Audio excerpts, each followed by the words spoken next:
Bonjour mes amis, hi guys. Despite all the existential questions I've been asking myself in my previous video about my collection and watch collecting in general, that doesn't mean I can't take you on a cool watch safari again and maybe find that super grail worth a trade-in. So today we are going once again to Causeway Bay Plaza, which, as the name indicates, is located in Causeway Bay on the main island of Hong Kong. And I want to see a few Royal Oak watches actually that I have noticed from one of the shops located in that 4-story mini mall in Causeway Bay. So let's go. And we start, why not, with a bit of neo-vintage with a reference 15700 GMT Master Rolex.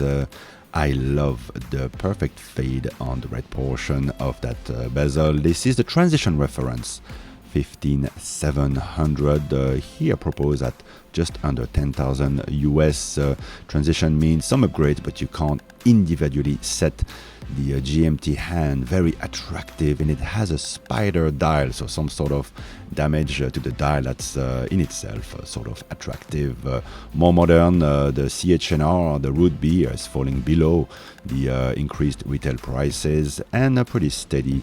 We have a BLRO still, and another bit of vintage that I thought looked very good. Wanted to share the 5513. Very nice here, around 20,000 US. Probably where you would want to start your vintage journey. 3590G reference Patek Philippe Sigma dial for the geezers among you who are looking for that very nice piece. On my wrist, a beautiful piece as well. The Museum number 8 Omega, I love it. Just like I love, maybe not as much though, but it's very nice, this Patek Philippe World Timer with a flyback chronograph. That one I'd like to see on the wrist. And my first sighting of the Hyper watch, the pink dial, Tudor, some date goodness. Love this one, and as well as the Choco and the black diamond marker dates here. And a little sighting of a World Timer Omega if you want something at a more affordable price. Next to it we have the Forgotten Bronze Black Bay 58, also trading much below retail. This is a Gen 2 powered by a JLC dual time overseas. If you're looking for longer, this shop here, Watch Access, has been stocking on a few longer to diversify a little bit because the market has been slow.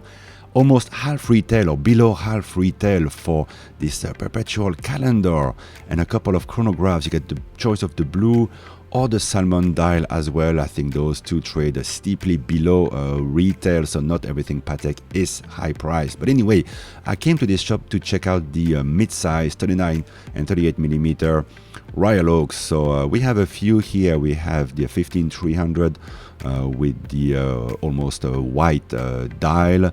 We have the 2011 version of the dual time, so same Jaeger-LeCoultre caliber that we have just seen. Blue dial here.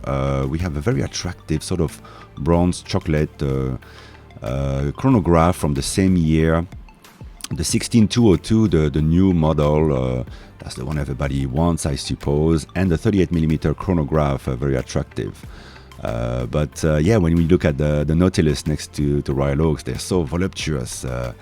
Really very nice, but the prices are stratospheric still for all the Nautili on this display. My favorite would be the 5712, but let's go back a bit to those 29 millimeters 16202. Super high price, but for something more affordable, there's a pre-anniversary 15202 here, so you can see the date is not color-coded. It has the Grande Tapisserie instead of the Petite Tapisserie. If you want to save more money, there's the 38 millimeters. I've gone that way with the annual calendar version, but it's just a bit too small for me, and it gets very the tapering is too strong. Hey, the new Rolex dress watch looks a bit not so exciting. I have to admit, especially next to the pink Tudor. All right, 28 watches, checking out some new and pre-owned as well. Price is not really moving quite yet. There's a Snoopy there. Unusual to see that. The small version of the Pilot Calatrava.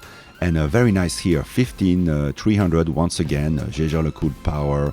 You get the seconds hand, you get the grande tapisserie instead of the small petite tapisserie.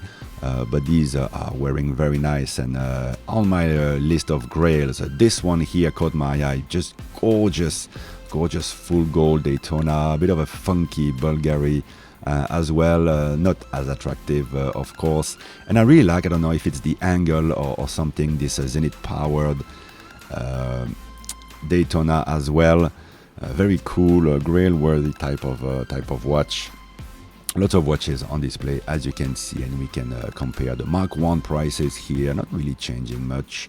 Another Zenith powered Daytona here. So, yeah, I came to see these mid-size Royal Oaks. Bit of a grail type of watch, and the prices just shot up just when I got interested into them. I had a chance to get a blue dial like this one here, dual time, but in the end, these are fairly fragile watches for a sports watch, and buying them pre-owned, you still have to pay the same kind of range of price as you would a brand new 16202. So yeah, it gets me thinking, is it really worth it when I enjoy so much my recently acquired Tudor PRX, which costs a tiny fraction of the price, of course, but once you have that on the wrist, it's the same kind of pleasure and it's the same kind of shape. And of course, on that little watch safari I was wearing, this museum number 8 by Omega, recreation of a watch they did over 50 years ago, which is so me, right, while the Royal Oak is so everybody else at the moment, and this one suits me so well, so much more interesting in some way, but I do recognize that the Royal Oak is beautiful. So this right here is a bit like peak hobby in a way, because before going there to see those watches, I'll do my research, watch some videos, see what people are saying about it, about those watches, check out the prices, and then I go there, then I see this, you get to compare everything here in Hong Kong. There's so much stock available, and then your mind starts racing. You're thinking, hey, should I trade this and that? What would the dealer give me? What can I get if I reduce the price selling to another private collector? Usually trade-ins are gonna cost you quite a bit more, but it's something that you can do right away, while the market has been very slow, so it's difficult to sell yourself anything. But as I said, is it worth trading something that is in very good condition to buy something in that shop, which last time I bought from there, I had to service, it was a Royal Oak annual calendar. I had to have it serviced right away, and I did get the extract from the archive of AP, a chance to visit the AP house, because otherwise I would never go.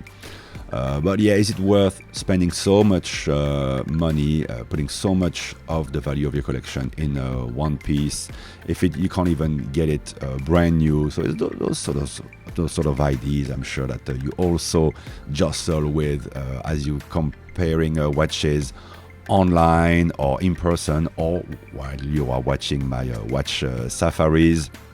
So I just wanted to share a bit these thoughts, because this is the hobby, right? Comparing the watches, going to see them, trying them on, and then it's always a bit weird, because you go to one of these shops, it's not the luxury experience at all. It's kind of a crappy little shop, and you're dealing in a watch that for me would be one of my most expensive, and yet you have to check for all the little scratches. You don't know if it's gonna run that well, and the warranty is the warranty of the shop. So what is it really worth?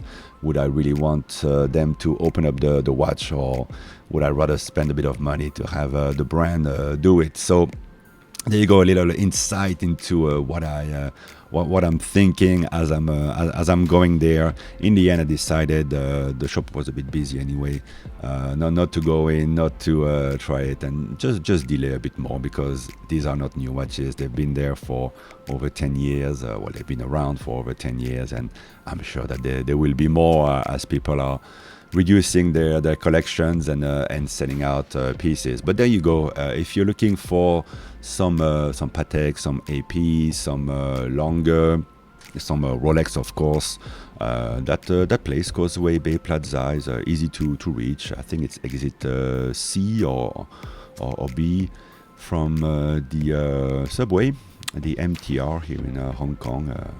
At Causeway Bay Station, so very easy to reach. I have to say that this sort of golden brown chronograph is a bit forgotten, but very attractive, very unusual. But yeah, it's the same price range as the Grail, right? The 15202, the 16202. Interesting to see that pre-anniversary 15202. They really made it a lot better, a lot closer to the original with the post-anniversary. But it's a much lower price on the pre-anniversary. But yeah, it looks, you get probably one of those clasps that are not as nice as the modern ones.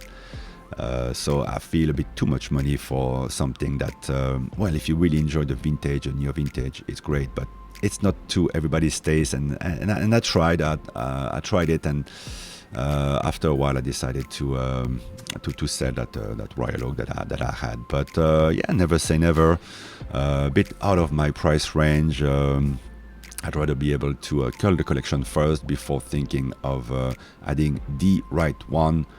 I hope you've enjoyed coming with me to see these watches, and I'll speak to you in the next video, or maybe the next watch safari. Let me know what you would like to see, which brands you would like to see on those videos. Bye bye, guys.